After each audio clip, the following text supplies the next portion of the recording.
And now for today's reading. It is Us Human here by Reverend Laura Solomon. As we collectively attempt to process the trauma, pain, the hate, the division, the misinformation, and the senseless violence of the past several weeks, I find myself repeating Araceli Gourmet's phrase, "You are who I love." I'm thinking about how heavy the world feels and how hard it is to breathe under that weight. I'm thinking about self-care and the ways we talk about it and the ways we don't. It is easy to accept the weight of the world's suffering into our hearts and onto our bodies. It is easy to become heavy with the burdens of the world. You are who I love. Many believe that religion is the place where we find answers and meaning to those unanswerable questions. For some, religion is the place where answers to the unanswerable questions about evil and violence, death, injustice, and cruelty reside. My Unitarian Universalism doesn't give me answers to unanswerable questions, but does give me a faith big enough to hold my questions in a place beyond the answers. To be human is not to have answers. To be human is to feel as though the enormity of sorrow, anger, grief, and pain will pull me into the undertow. My Unitarian Universalist faith reminds me that this is simply the way of it. Our hearts are meant to crack open under this enormity of grief. Because of this cracking and unknowing, because of this stumbling and holding one another, you are who I love. Us, human, here, breaking and crying, crumbling and loving. You are who I love. Your tenderness, your rage, your hope and hopelessness, your justice seeking, your protesting, your loving us anyway. You are who I love. We do not fear the how putting back together. We will come back together because it is what humans have always done. Fallen apart and witnessed the crumbling, come together and tethered ourselves to each other. We are angry and beautiful people. We hold our questions, our rage, our not knowing, our loss, our devastation, and even in the uncertainty, we know we are made to hold one another. You are who I love.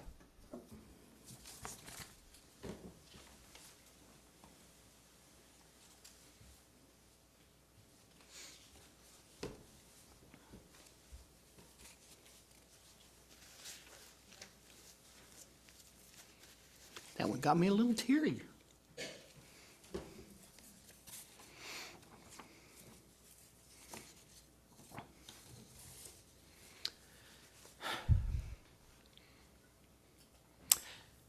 My friends, we live in a time of deep division.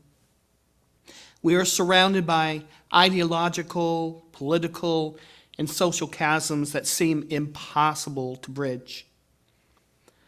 Conversations with neighbors and loved ones are fraught with tension. Social media has become a battleground where words wound and relationships fracture. Fear and anger threaten to consume us.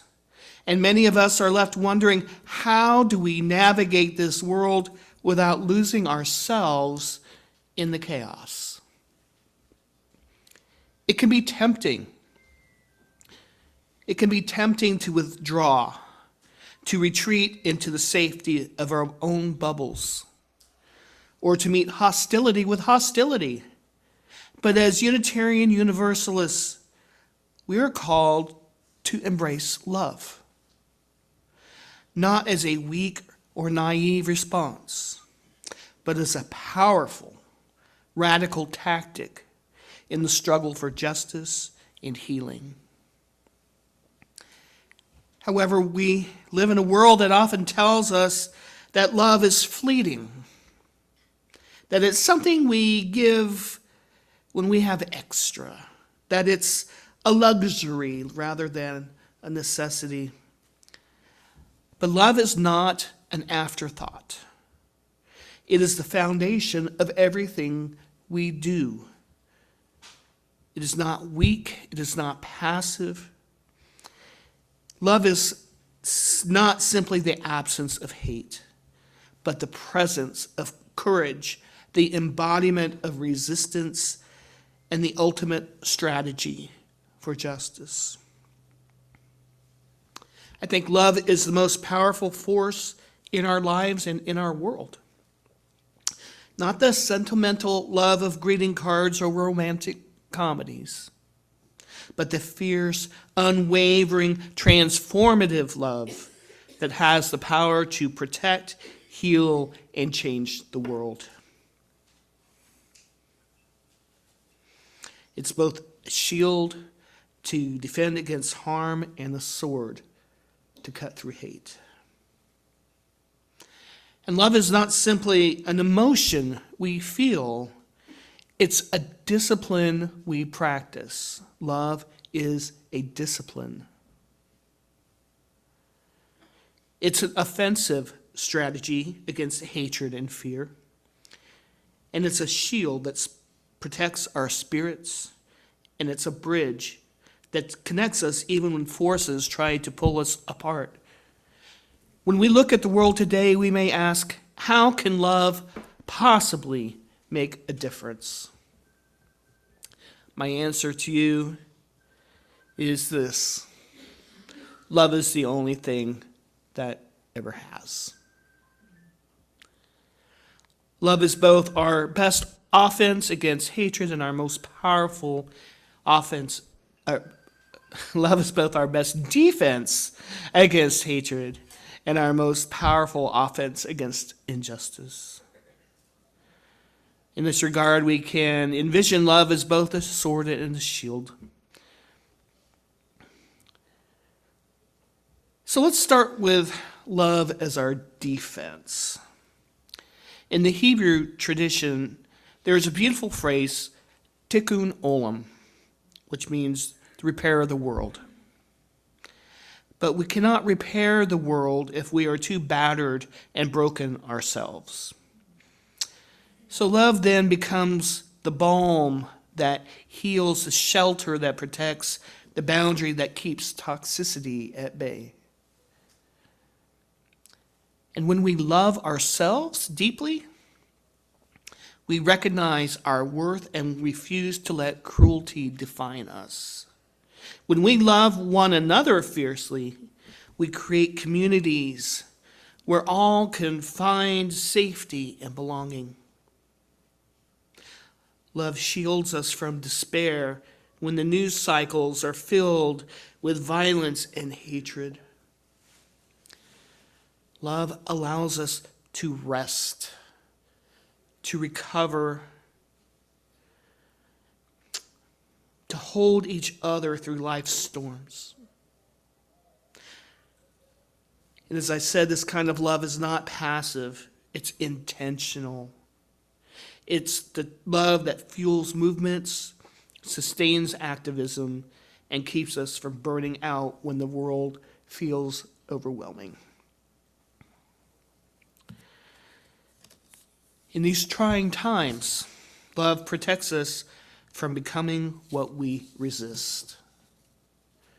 Love protects us from becoming what we resist. It's easy to be consumed by anger, to respond to cruelty with cruelty.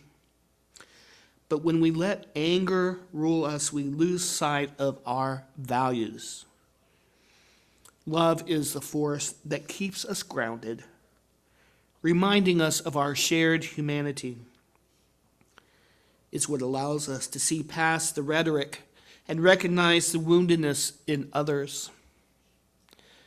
And when faced with anger, hostility, and division, love becomes our shield. It keeps us grounded in our values when the world tempts us towards cynicism and despair. I remember a conversation I had with an old friend, someone I'd known since college. She was a devout Catholic, and at that time, I was horribly unchurched. But during our college years, that didn't seem to matter. Over the years, our political views had diverged dramatically. What once was a deep and meaningful friendship had become strained. And one evening, after another heated exchange over social issues, I felt myself hardening inside. I wanted to be done with her. I wanted to write her off, to retreat into my community of like-minded people and shut her out completely. But something held me back. Perhaps it was the memory of who she had been to me, the friend who supported me during hard times, the person who once dreamed alongside me of a better world. And so instead of walking away, I said, I don't want to lose our friendship over this. Help me understand where you're coming from. That conversation did not magically change her views or mine, but it did something just as important. It kept love at the center. It reminded me that we are more than our political affiliations. We're more than the sum of our disagreements. Love defended me from bitterness and despair. It allowed me to see her humanity even when it was difficult.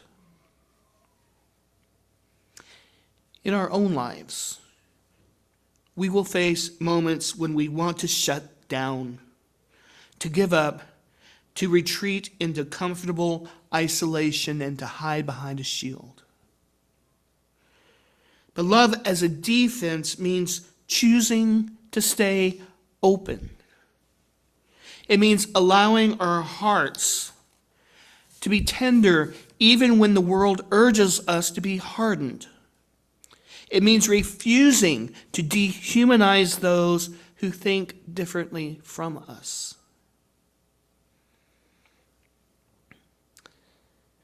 But love is not just a shield. It's also a weapon against the forces of hate and oppression. Now, I know what you might be thinking. Wait, love as a weapon? That doesn't sound very you. But let me be clear, I'm not speaking of violence. I'm speaking of love as an active force that disrupts injustice, dismantles systems of oppression, and overturns tables when necessary.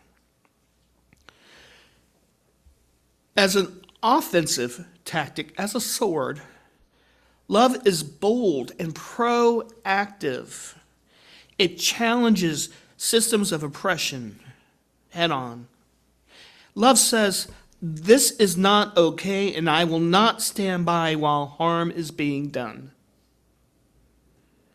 It moves us into action, marching in the streets, writing letters, making phone calls, building coalitions. Love on offense is the parent who advocates fiercely for their child, the teacher who fights for equity in education, the neighbor who organizes to protect the vulnerable. Think of the great change makers.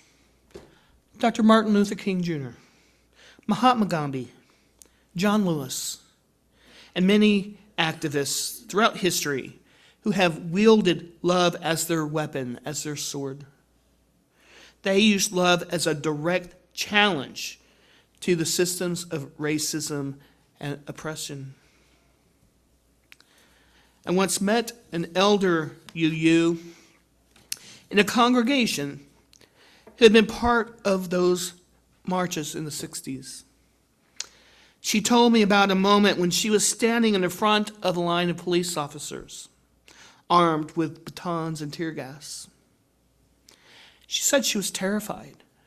She said her hands were shaking, and yet she stood firm.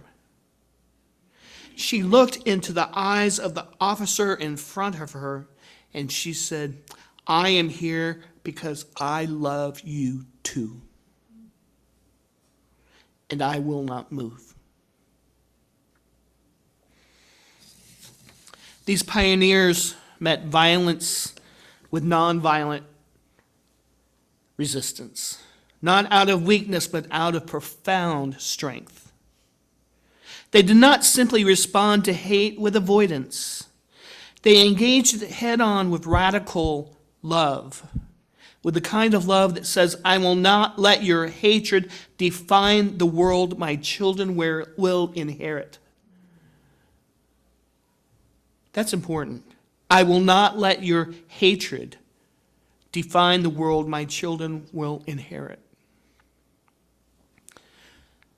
Love as a sword is what compels us to show up at rallies, to advocate for marginalized communities, to create sanctuary spaces for those in need. This love is fierce. This love disrupts. This love demands justice. Reverend Dr. Martin Luther King Jr. spoke of love not as a soft, passive response, but as an active force of transformation. He said, darkness cannot drive out darkness. Only light can do that. Hate cannot drive out hate. Only love can do that. The kind of love he spoke of was not sentimental. It was courageous. It was the kind of love that met fire hoses and attack dogs with steadfast resolve, that met racial slurs with dignity, that met injustice with demand for justice. So love as a sword means showing up when our neighbors are targeted.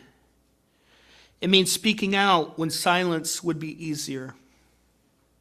It means risking comfort, risking reputation, sometimes even risking safety for the sake of those who have less privilege than we do. Love in action is the march, the protest, the policy change, the persistent knocking on the doors of power until justice is done. Love is what drives us to speak truth, even when our voices shake. That is love as offense.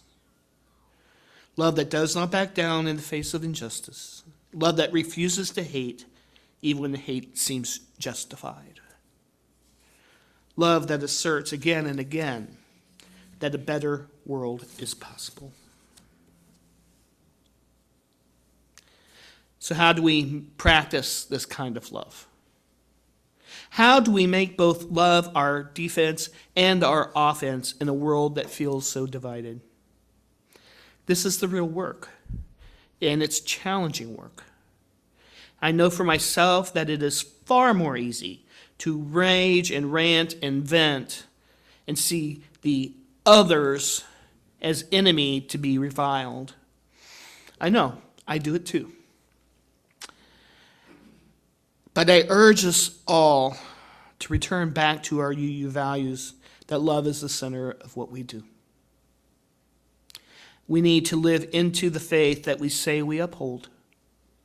And we need to help each other to remember who we are as human beings.